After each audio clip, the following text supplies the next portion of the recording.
Coming up on this episode of Nintendo Cartridge Society, we get exciting new job titles, but we don't know what they mean. It's dangerous to go alone, so the Nintendo Cartridge Society goes with you.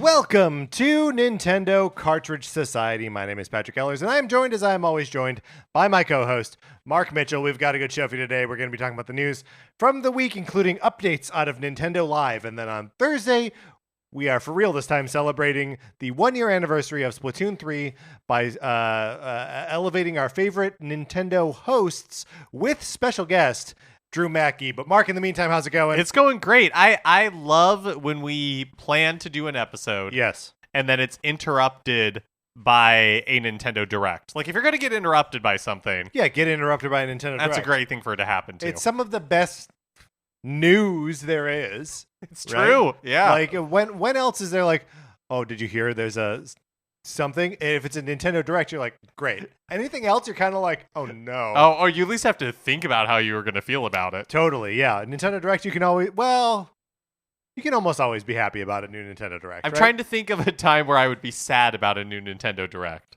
Yeah. Or even questioning it. Yeah, like, oh, I don't know. Yeah. Do I have room in my heart for this right now? Is this the one I'm going to dread? Well, I mean, is this the one with Metroid Dread? That's just good news again, Mark. Yeah, there you go. That would be fun if, like, in a Nintendo Direct in the future, they were like, hey, we have something to talk about with Metroid. And it's just, hey, remember Metroid Dread and how much everyone liked that? If it was just, like, revisiting the fact that they put Metroid Dread out a couple of years ago? Yeah. Yeah, I mean, I guess there's nothing in the format of the Nintendo Direct that guarantees us news. It could be a retrospective. I mean, I feel like, it wouldn't be a Miyamoto, but that's basically what he did for Pikmin Bloom. I mean, that's a great point. And, you know, you could argue that the September Direct from 2020, which was the Mario 35th anniversary, sure, it had a lot of news in it, but there's a big chunk of that thing. I just rewatched it the other day.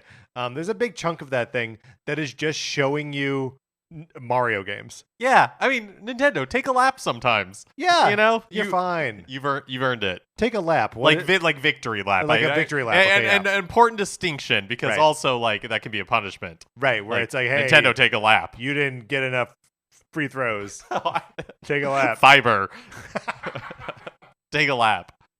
If you would like to take a lap with us, you can go over to patreon.com/Nintendo Cartridge Society. I don't know if that's in the punishment form or in the victory form, but you can support us there with money if you so please.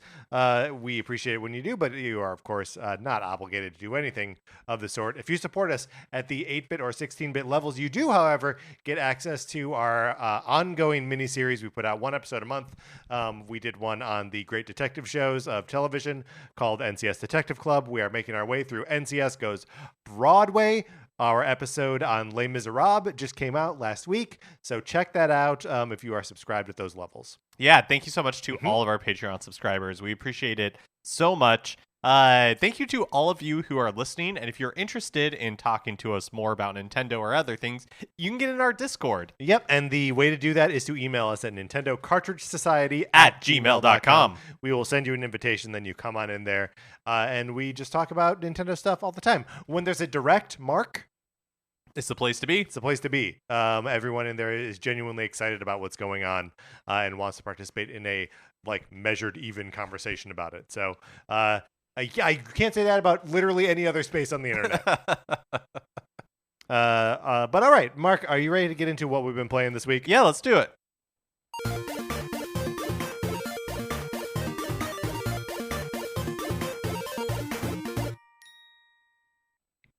Tetris 99 ticket update. Dun dun dun dun dun dun dun dun dun dun dun dun dun dun. I wasn't ready. All right, hold on. Sarah texted me a picture. 982. Oh my! Wait. That means we are within striking distance. I'm freaking out. This week could be the week that I get to 999. Okay, this is actually really important information. Okay, I'm glad I know. I have no further updates at this time. Okay, for Tetris 99? For or Tetris just- 99, Okay, yeah. yeah. I mean, that's great. That is super exciting. So it is possible that you'll reach 999, likely even, Yeah, by the time we talk likely about it even, next yeah. week. Because as a recap, I can collect 4 tickets per day. And yeah, between now and next time we record, there are 7 days. Are you going to stop at 999, or do you think you'll go over? I don't know. Yeah. I don't. Look, I'm just making plans for the finish line. I'm not making plans for what happens after. Man, next week is going to be big. Yeah. So start planning now, Mark. You're on notice. Hey, if it doesn't happen this week, it doesn't happen this week. Yeah, no pressure. No pressure. No pressure. But it might happen this week. Yeah, we're on the cusp. Mm-hmm. That's exciting. I have been playing Sea of Stars. We talked about a little bit last week. Also very exciting. That I had my feel of Chrono Cross. Some of the just the era in which it was created, I was bumping up against that. And so I decided to check out Sea of Stars instead, which I'm going to say I'm maybe like 3-ish hours, between 3 and 4 hours in. Mm-hmm. And I am liking it. I don't really... Here's where I'm coming down on Sea of Stars. Yeah. I like the combat. Mm-hmm. I like the presentation. Mm-hmm. It does not feel to me like Chrono Trigger or really like a retro RPG at all. Like I'm not really getting that feeling, maybe in the storytelling, because the story's a little or at least the dialogue. I don't know how I feel about it. Yeah, the story and the dialogue to me feels a little like just kind of rote, a little like thereby necessity. It's such a thin line between like simple in the way that some like early RPGs are, but you know, when we've talked about Chrono Trigger or other games like of that ilk on the show before, it's like, yes, like maybe the dialogue and presentation is simple, but a lot of times like the themes that they're grappling with are like heavier than that. Yeah. Also, I'm only 3 hours into this game. Right. So it has not revealed itself fully to me. I guess what I feel like the main 2 characters are interchangeable. A little bit like and they boring. kind of are, right? Like you that's do true, literally choose yeah. between which one you want to be like your lead at the beginning of the game. But presentation wise, I think it's really fun. I'm surprised that there are a little bit more like a little bit Zelda-y elements in it. Mm-hmm. Like, you know, where you get an item and you have to use like a special item that has like a special ability, and you have to use that special ability in order to complete the task that you're given in kind of like simple puzzly type ways. I like a lot of the characters. I like the combat system. I think it's really cool. I think it's fun. You can, you know, press the action button before you do a regular attack or before you're being attacked to try to either block it or make it a little bit more powerful. In a very Super Mario RPG kind of way. There's also this like special additional like magic thing that you gather when you're doing regular attacks that can then power up your other attacks. Like I think the combat's really fun. I like the presentation. I like the music. I guess in that way it is a little bit like The Messenger, which paid homage to like 8-bit and 16-bit era games, but didn't really feel like an 8-bit or 16-bit era game. And I would say that's the similar vibe that I'm getting from Sea of Stars. Like to me, it just feels like an indie RPG, not necessarily an indie RPG that is like really beholden to a 16-bit era experience. I am having a lot of flashes of Eastward, which came out I think the beginning of this year, maybe it was last year at this point, which is very much a like Secret of Mana, like a modern remake of or not remake, but like using the same sort of gameplay vocabulary as Secret of Mana or Secret of Evermore. That like it was almost like 2 years ago. Was it almost 2 years ago? 2021. Jeez, sorry. But in any event, that like they're both sort of swimming in similar waters in that way. And yeah, so like to that point, almost feels less like a throwback and more like its own thing. Yeah, and not in a bad way. Like, I am enjoying it. It's just like different than what I felt like the hype around it was. And so I've had to like readjust my expectations a little bit. Again, I'm super early in the journey, and so Right. who knows what my feelings will be like by the end, and maybe the story reveals itself to be something different than what it has been so far. I'm sure there are twists and turns that are upcoming, but yeah, I look forward to making more progress in it. I'm also playing Sea of Stars, but I am much earlier in it than you are. I'm just at the end of the. There's a flashback that kind of happens a couple minutes into the gameplay, and then is kind of extended, right? Like it's. I thought it was going to be like a single like episode of their experience, but it's kind of like recapping their whole deal, right? And when when I realized that I was in for like a longer flashback than just like seeing a single episode from their childhood, I was like, oh, this is kind of dragging a little bit, and it feels like a pacing misstep early on, because like I don't know, the last thing I ever want to do in an RPG is like get to the point where I'm just like jamming on the talk button to get like the dialogue to go away faster, and I found myself in that within the first hour of Sea of Stars, which is fine, I guess, but like I'm like, just let me get back to the present so I can like do this combat some more. Right. Yeah. I will say, for all my complaints kind of about like the generic main characters, I have run into some characters and some Monsters, enemies. interludes. Like what am I trying to say? Like you know how in like Dragon Quest and that sort of thing, there's like, oh, okay, you're doing this little like side story and it has a beginning, middle, and end. Yeah. And it's usually like charming or something, and then you move on to the next thing. I've encountered at least one of those where there's like a monster that is threatening this town, and then you like go down into the mines and you do all this stuff, and a little bit of it like reveals itself. And I found that very charming. Like the art style is really nice. There are moments of like great characters, and especially like kind of like NPCs. So I feel like I'm coming a little more down on it than I actually am.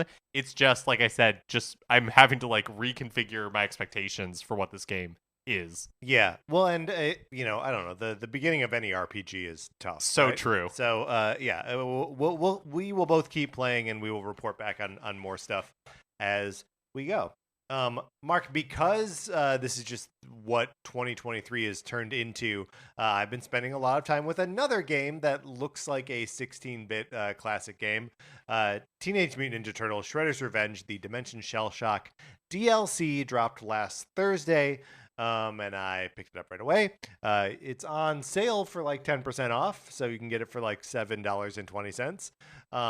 And it's great. It's a ton of fun. I started to run through the like normal game mode as Usagi Yojimbo, one of the new characters added to the game, and was having fun, but was kind of like, I've done this game before, just now playing with a new character. And so I switched over to the survival mode, which is the new gameplay mode introduced with this DLC, and that's really where the money is. And what is that? What is survival mode? So the survival mode is you're being like catapulted through different dimensions, and the different dimensions are based on like there's one based on the Mirage comics, like the black and white comics. There's one based on like a Dimension X thing. There's one based on like Edo Japan, and just like stuff like that, right?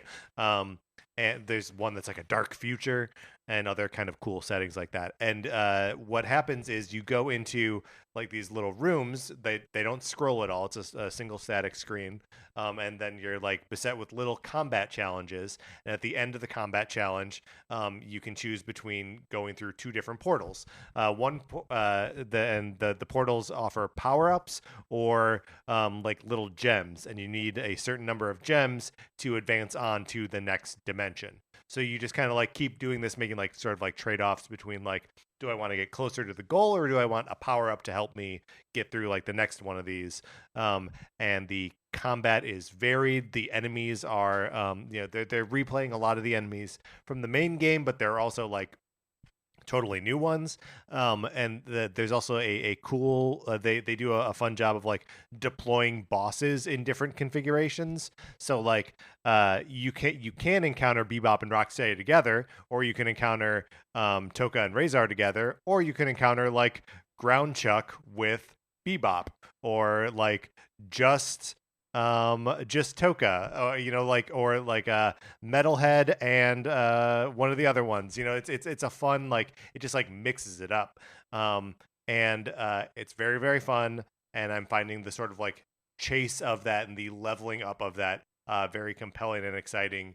And so I was doing a lot of work on it with Michelangelo today, and really, really loving it. That sounds awesome. Yeah. It's also funny to me, I don't know Ninja Turtles that well, like the extended Ninja Turtles character list, and so you're naming off all these characters, and I have no idea who they are, but they all have great names. Yeah, they've got like the best names. Very evocative. Mhm. I can paint a picture of what those characters might look like.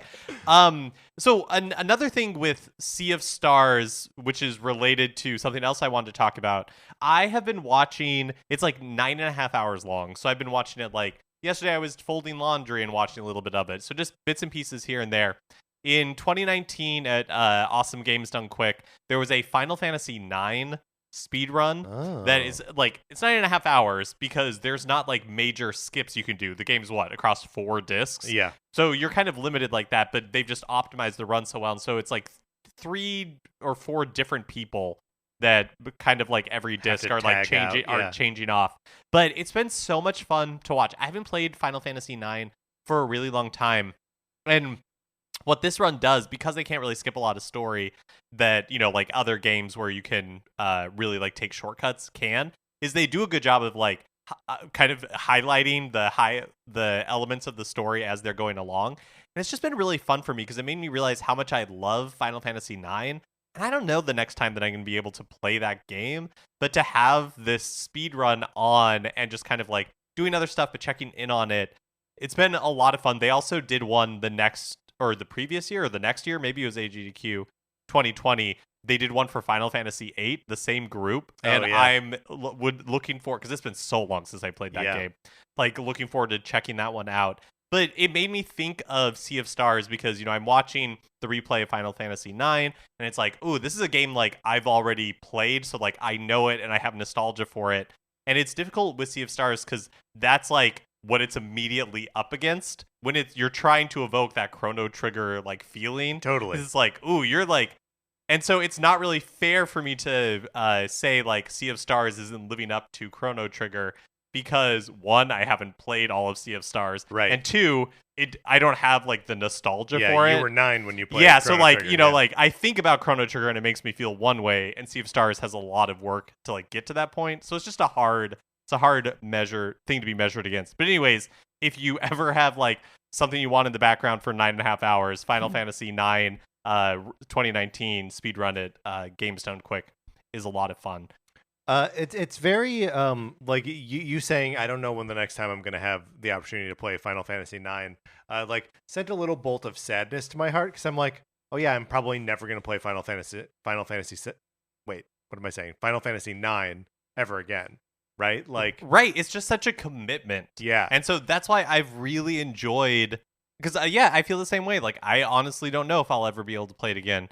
And so I've really enjoyed this speed run because it's like being, without having to sit down and like commit to like doing the controller, being able to like kind of experience it and just check in and be like, I totally forgot about that moment. Oh yeah, that's a great character. So it's been a lot of fun. I honestly highly recommend it. It's really good. Well, all right. That's what we've been playing this week. Let's get into the new releases and what we might be playing next week.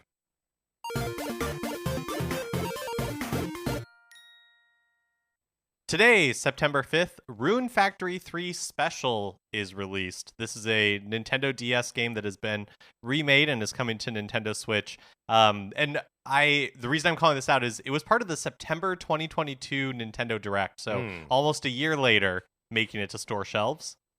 And then on Friday, September 8th, speaking of things highlighted in Nintendo Directs, Fae Farm, that kind of like farming simulator fairy game that we saw at the June 2023 Direct, is being that was released digitally. And that was not the direct that was full of farming games. No. That was a previous direct. Yeah, although my memory from June is that it had like a number of fairy or fairy adjacent things. That's my memory as well. But then also on Friday, NBA 2K24 is being released on Switch. Huh. Any of these games do it for you that you think you're going to be picking up anything? Or, I mean, we kind of just got some new games, right? Yeah, I think I'm still into Sea of Stars right now. Yeah, me too. All right, Mark, let's get out of the new releases. Which brings us to a regular segment on our show. It is time for 433. In 1952, American composer John Cage wrote a piece called 433, wherein a performer or a group of performers did not play their instruments for 4 minutes and 33 seconds. For the purposes of this show, our instruments are talking about Nintendo. So for the duration of one performance of 433, Mark and I will talk about something not at all Nintendo related, thus fulfilling the contract of the piece. You would think at this point that would just be automatic tumbling out of my mouth, but I still get hung up on it sometimes. Mark, we are going to be ranking the types of hats today. Yeah, hats that exist in the world, thanks to a list from Connor Handmade Hats. That's ConnorHats.com. Okay, I think we're going to just start at the top of their list, and then we will slot in these hats relative to each other. Sounds good. So I think number one, it's the first one on the list here, it's baseball caps. And I'm not saying I could be surprised, but it feels like a good number one. It's a good number one. It's a solid number one. Before we continue, I have to ask: are we ranking like hats as we wear them, or just like hats holistically? I think it's going to have to be holistically, which includes how we wear them. Because some of these hats I know I don't wear. Right. And so I'd have to check to see if I wear a hat like that. Have Sarah on speed dial. All right. So up next is a beach hat, or also known as a sun hat. Yeah. How do you feel about a beach hat or a sun hat? And again, these are not just based on whether I can wear them or not, but I wish I could wear them. But my head is just no good for a sun hat. I would say it's below baseball cap. I would also put it below baseball caps. And even though I still think you should get one of these so you can garden outside. Yeah, I mean, it's still a life goal for sure. Okay, next up is berets. Oh, man. I put berets pretty near the bottom. I feel like they've, or just definitely below the two that we have already. They're just like, they're a parody of themselves. I feel like I am beginning to suspect that possibly this topic was just to advance your anti-beret agenda, but that being said, I don't coinciding nicely with my anti-beret I agenda. don't disagree with the placement underneath sun hat. Couldn't wear it for gardening, so that is a negative for me. How about a boater hat, also known as a skimmer hat? Is a summer hat that's most popular in the 1800s and 1900s. A classic skimmer hat is made from straw and features a small to medium-sized brim. So is this like what somebody in like the musical Ragtime would wear, like a straw hat like that? I don't think it's really like straw-y. Oh, okay. I don't know. Wider brim. Basically, I don't like it. I don't care for it. I don't know what it is. It confuses me. It's got a firmer brim. Okay. I would put this below beach hat and above beret. It feels like it is just like a variation on the beach hat. I would agree with that. But a beach hat is floppier brim, right? Yeah, again, I would not wear this for gardening. Okay. Next up, boho hat. Oh boy. I prefer, this is just me, beret over the boho hat. I just think a boho hat is up to no good. Right. A beret has a purpose. Not sure what that purpose is. You gotta sell me on that. Don't press me. We only have 4 minutes and 33 seconds. It's a floppy hat that, I don't know, I feel like it needs more structure. I don't want to put anything below the beret, but if you feel strongly, we can put boho hats above beret. No. I will put boho hats below beret. Oh, all right. Next up, bowler hats. I feel like you're definitely saying something with a bowler hat. I don't know if I like what's being said. Coming down with some anti-hat agenda here between you and I. Okay. I have to admit a mistake. When I was looking at the picture for bowler hat and thinking that's what they were calling a boho hat. So I think you're right that a boho hat is above a beret. I think a bowler is below. Got it. Okay, great. Bowler is below beret. I can agree with that. A boho hat is like a floppy Indiana Jones hat. Yeah. But like with an even smaller brim somehow. Yeah, like you're kind of getting into yodeling territory, but not quite there yet. Ooh, interesting. Okay. But yeah, bowler hat, no thank you. Okay, next up is the bucket hat. They're back in vogue. I wish I could wear one. This is like a hat envy for me. Oh, we did not make it very far. We didn't even make list. it out of the B's. So many bee hats. Well, okay, I guess then we're just ranking all the bee hats. So let's find a place for bucket hats. Bucket hats are like the jeans of hats. Yes. So maybe below beach hat? I think below beach hat. Okay, right. yeah, bucket. So we are our 1, 2, 3, 4, 5, 6. Our top 7 bee hats. Number 7 is the bowler. Number 6 is the beret. Number 5 is the boho. Number 4 is the boater. Number 3 is the bucket hat. Number 2 is the beach/sun. And of course, number 1 is the baseball cap. All right, Mark, let's get into the news.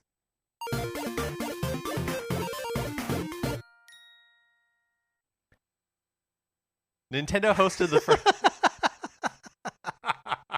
I really liked ranking hats. Yeah, I did too. It was fun. Next time we can do sea hats. There we go. It's a topic which is endless. Nintendo hosted the first North American Nintendo Live in Seattle this past week, adjacent to the PAX West show that is also going on in Seattle right now. When Nintendo Live was announced, and even when they gave out tickets, it wasn't entirely clear what the event would necessarily entail.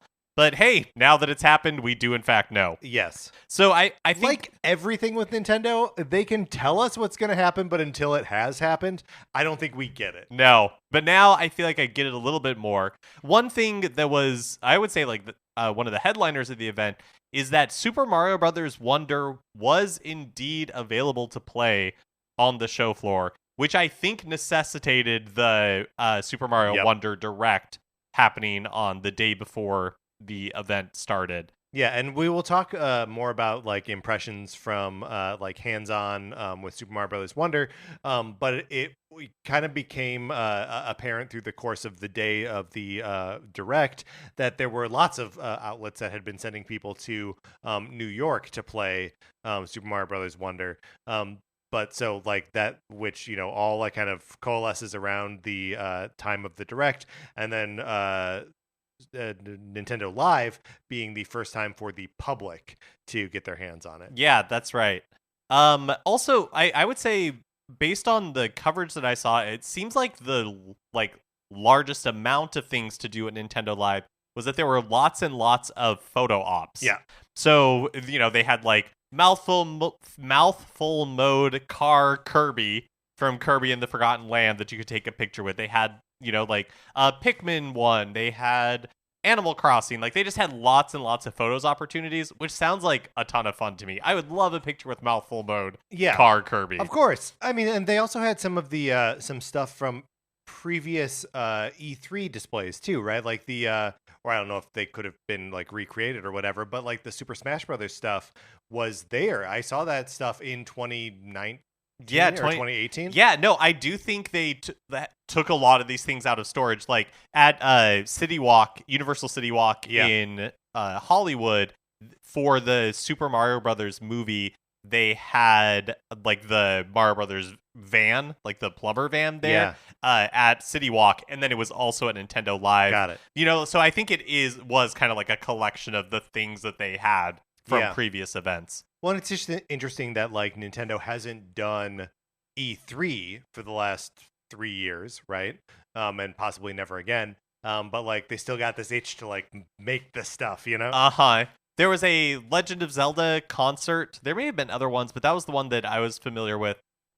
Where a few months ago, in addition to, I guess, allowing people to sign up for tickets to Nintendo Live for that lottery, there was also like another way that you could get these tickets within Nintendo Live. I don't really understand it, but it was like a separate ticket within Nintendo Live. Of course, it was like another dumb little lottery system. To see the concert in person, but they also, it was just like right adjacent to it. So they like live streamed it on the show floor, and then you could honestly just like sounds like you could just hear it Cool. In the room itself. There was a merch shop that I think had like Nintendo Live exclusive merchandise, at least a little bit.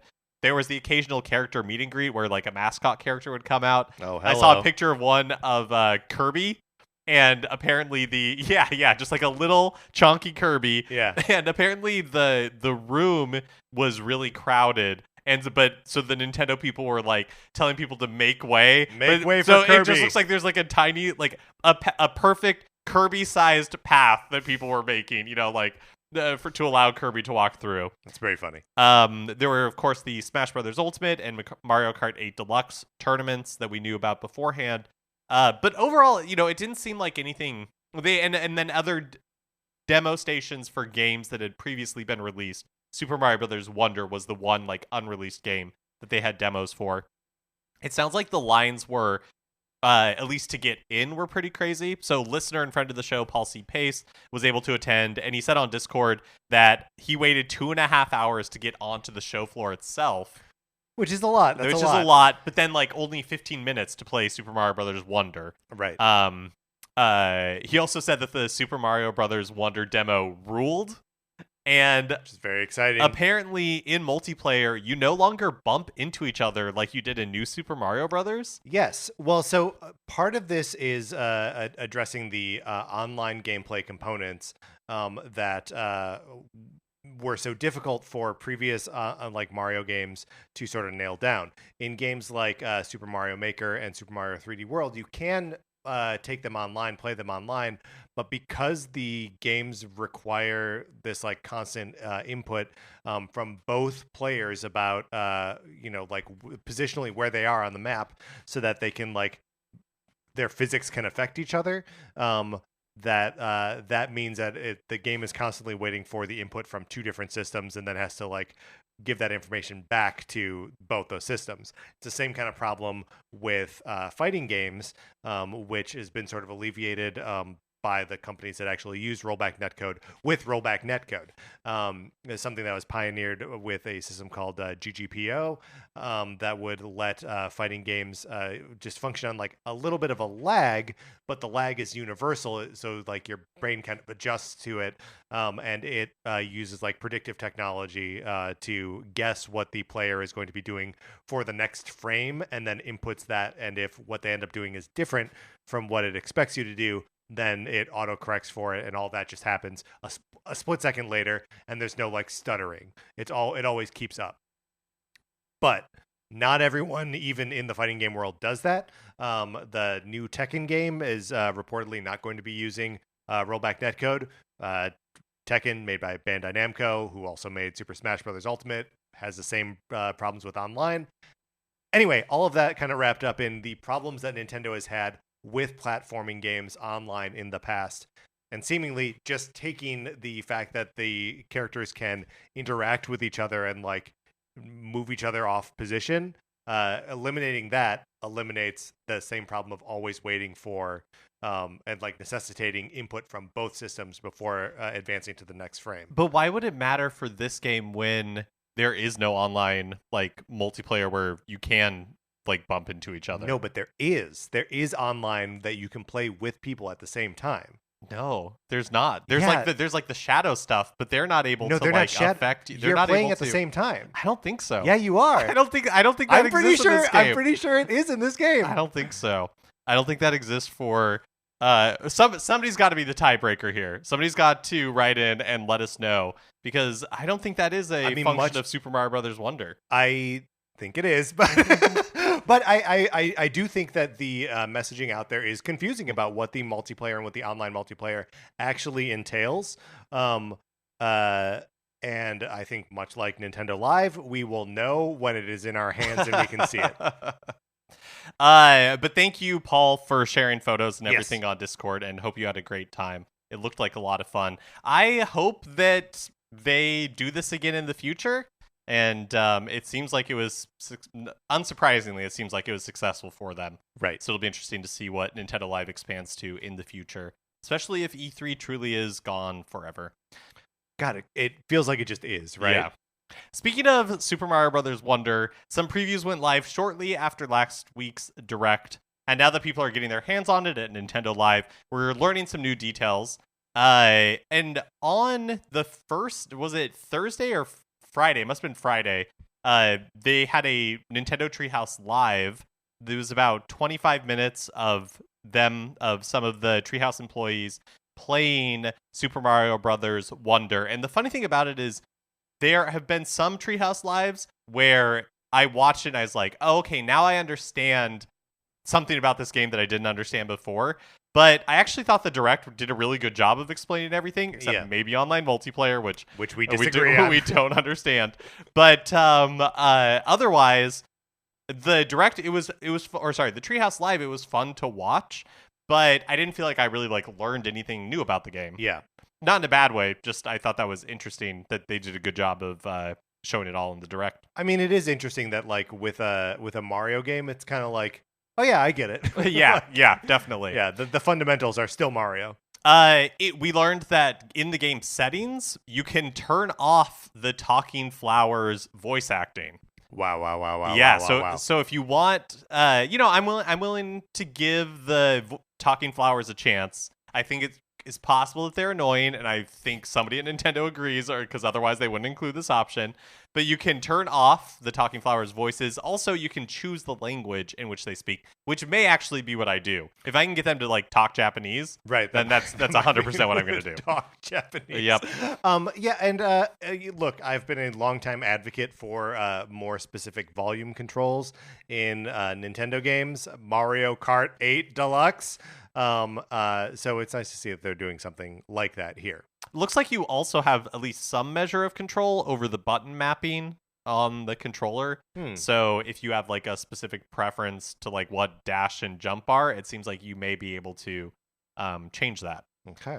Speaking to IGN, the game's director, Shiro Mori, and producer, Nintendo legend Takashi Tezuka, talked about the genesis of Super Mario Brothers Wonder and the Wonder Seeds that, changed the levels. Mori began, quote, "When we were thinking about creating this new 2D Mario, there were two concepts that we held. The first concept is the freedom to choose, and the second concept is the idea that it's packed with secrets and mysteries.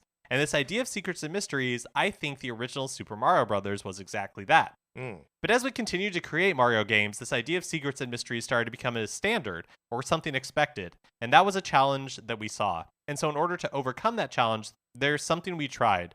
What we did was, in Mario games, when Mario goes down a pipe, you can go to the underground area, or if he climbs the vines, you can go to the sky area.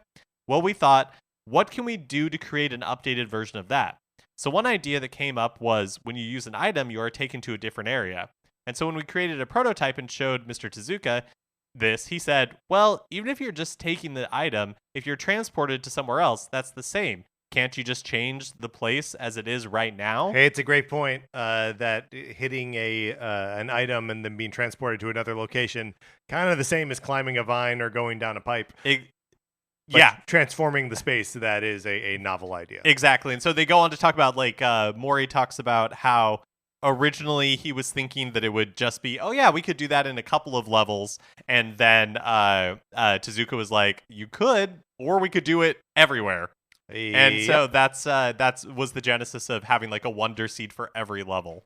I don't think we have it in the in the news, the run of show here, but I saw another interview that revealed that there was no internal deadline when developing Super Mario Brothers Wonder. So if they reached a point where they were like, no, we need to have these transformations in every level, they're just like, okay. Yeah, no, they also talked about how they came up with 2,000 ideas for what they could be, and then eventually whittled them down by creating prototypes, seeing what was fun, and kind of leaning into those.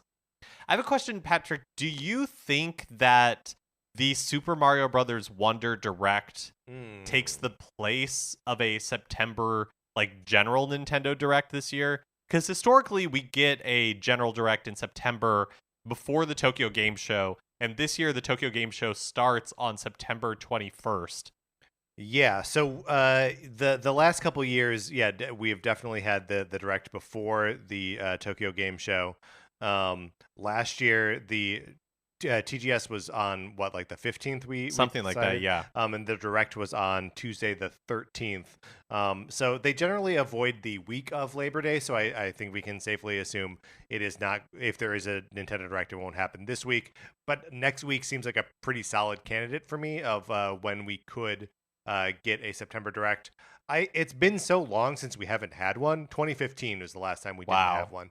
And I'm counting the 2020 Mario 35th anniversary, right, which I think is fair. Yeah, I mean it was a full direct. It revealed lots of new releases and even new hardware in the form of the Game & Watch. So yeah, I think we'll still get something. And we talked about this a little bit after the direct, but it definitely had the feeling of being a segment that was originally in a larger direct that they like took out and decided to make its own thing, and maybe just so it could be at Nintendo Live and have had the direct beforehand. So maybe that's what it was. Maybe it was originally intended to be part of a bigger September direct. But then it's also like, okay, so this direct is just missing 15 minutes. Right. Like, what's in the direct? What's in this thing then? Well, maybe the direct was so big that they were like, we've got to get something out of here. There's so much exciting stuff that it's going to blow your mind and that you're going to make you love Nintendo. We need 30 minutes for Metroid Prime 4 at least. At least. Yeah. But to say nothing of the sequel to Tears of the Kingdom. Yeah, that's right.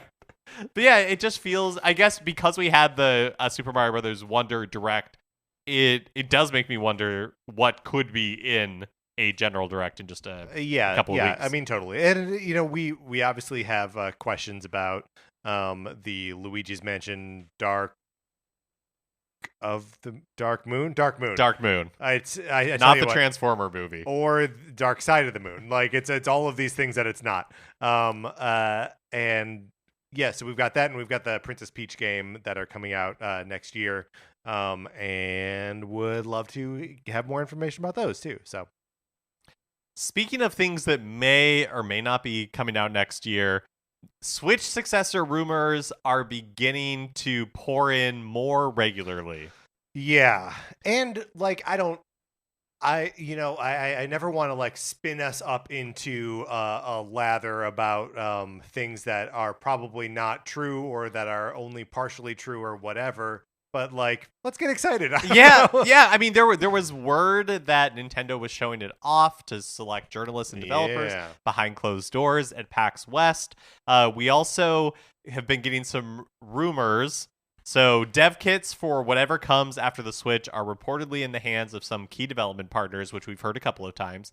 One of whom is Square Enix. Again, like no surprise there. Right. But noted leaker. And again, this is a leaker, so, do with it whatever you will. Right. But I'm a Hero 2 is the name of the leaker, or at least what they go by. I don't know, that's their legal name. Could be. Reported that Final Fantasy VII Remake is running on the Switch 2 dev kit and, quote, running like a PS5 game. The leaker also confirmed, in air quotes, that backwards compatibility was tested on this dev kit and that it was also working.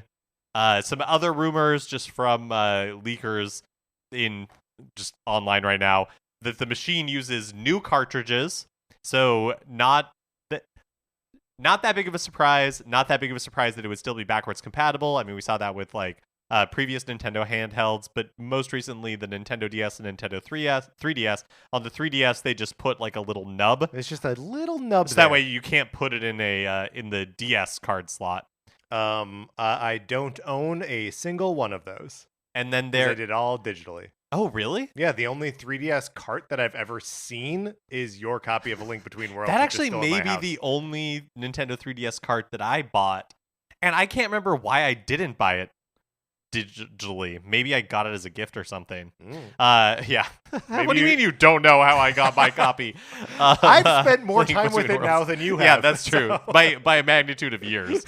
Apparently there's also some like new camera feature. Which is to say a camera feature, right? Right. There is I guess there's the IR camera in one of the Joy-Cons. The right Joy-Con, yeah. But that doesn't feel like it counts. No, I agree. How am I going to get the return of face blasters. What was that called on Nintendo 3DS? Where you could like, yeah, it might have been called face blasters. and then look, the IR camera can tell how fast you're chomping your teeth for 1-2 switch, so it's doing a pretty good job. Good as a dentist. Mm-hmm. And then some kind of AR integration, which I think is just really tied into the camera feature. Yeah, makes sense.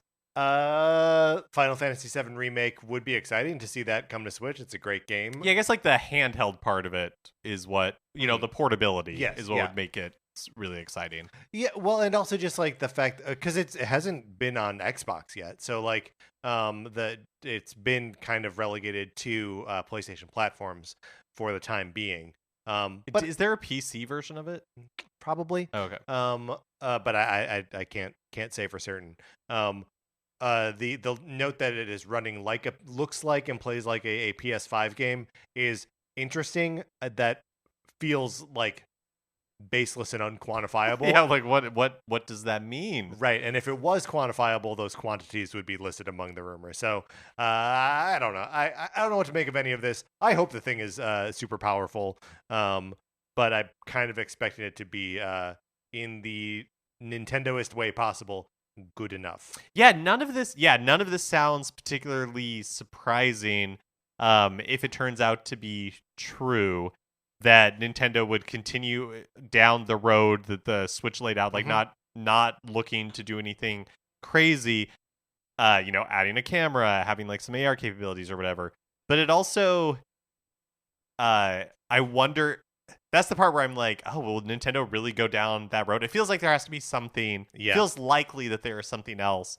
Just because historically, in the past few generations, we've seen Nintendo be hesitant.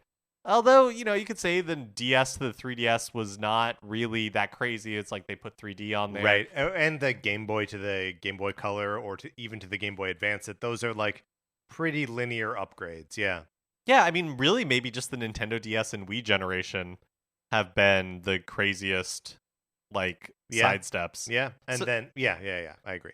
So yeah, but it feels like if it's true that people have been seeing it and Nintendo's been showing it off more, that we're just likely to hear more and more leaks and rumors in the months ahead. And maybe that's what'll be in the September Direct, though I doubt it.